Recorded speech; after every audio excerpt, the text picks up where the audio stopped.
Hi friends, series of మిస్టేక్స్లో mistake number 7.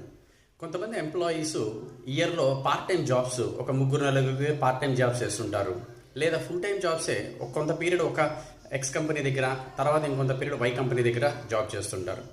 ఏమనుకుంటారంటే March 31కి ఎక్కడైతే జాబ్ చేస్తున్నామో ఆ ఇన్కమ్ చూపించి వాటి మీద ట్యాక్స్ కడితే సరిపోద్ది అనుకుంటారు. కానీ అది తప్పండి.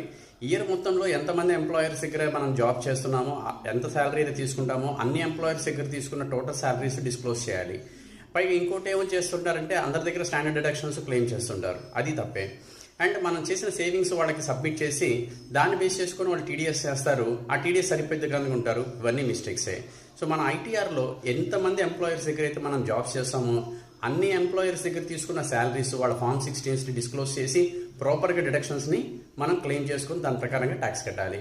ఇంకొన్ని డీటెయిల్స్ ఎగ్జాంపుల్స్ డిస్క్రిప్షన్లో ఇచ్చాను. Please check that. Please subscribe to the channel and thank you very much.